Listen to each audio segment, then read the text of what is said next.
Luke 20. One day, as Jesus was teaching the people in the temple and preaching the gospel, the chief priests and the scribes with the elders came up and said to him, "Tell us by what authority you do these things, or who it is that gave you this authority." He answered them, I also will ask you a question.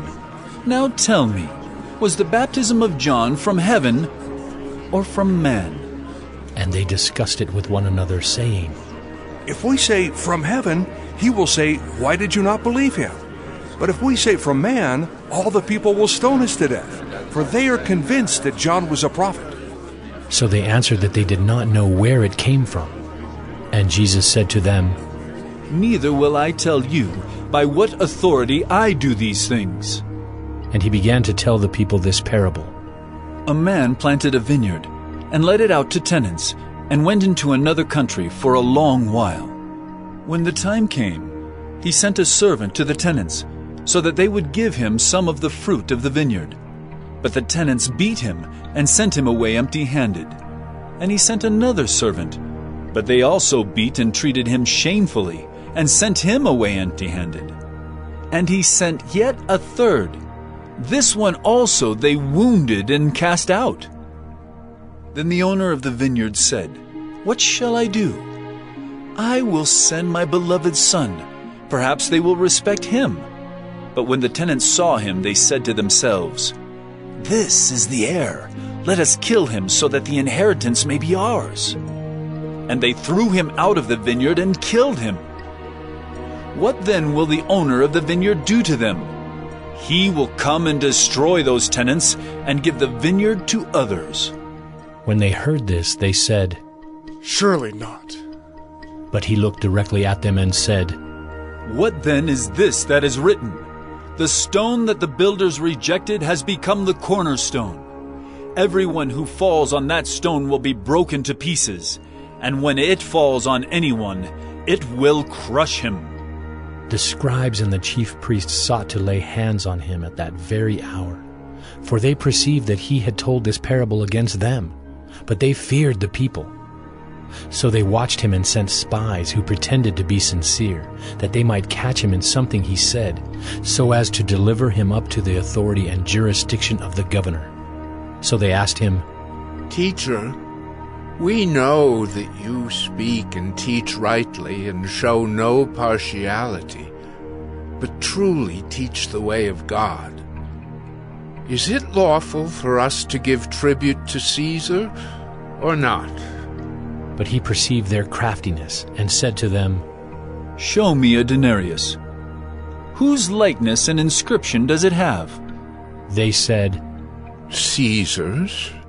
He said to them, Then render to Caesar the things that are Caesar's, and to God the things that are God's.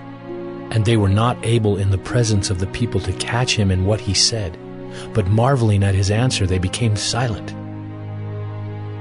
There came to him some Sadducees, those who deny that there is a resurrection, and they asked him a question, saying, Teacher, Moses wrote for us that if a man's brother dies, having a wife but no children, the man must take the widow and raise up offspring for his brother. Now there were 7 brothers. The first took a wife and died without children. And the second and the third took her, and likewise all 7 left no children and died. Afterward the woman also died.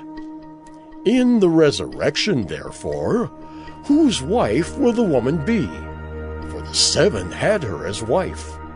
And Jesus said to them, The sons of this age marry and are given in marriage.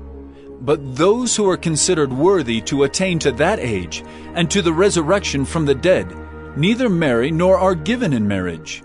For they cannot die any more, because they are equal to angels and are sons of God, being sons of the resurrection. But that the dead are raised, even Moses showed, in the passage about the bush, where he calls the Lord the God of Abraham and the God of Isaac and the God of Jacob. Now he is not God of the dead, but of the living, for all live to him. Then some of the scribes answered, Teacher, You have spoken well." For they no longer dared to ask him any question. But he said to them, "How can they say that the Christ is David's son? For David himself says in the book of Psalms, 'The Lord said to my Lord, sit at my right hand, until I make your enemies your footstool.' David thus calls him Lord. So how is he his son?" And in the hearing of all the people he said to his disciples, "Beware of the scribes, who like to walk around in long robes, and love greetings in the marketplaces, and the best seats in the synagogues, and the places of honor at feasts, who devour widows' houses, and for a pretense make long prayers. They will receive the greater condemnation.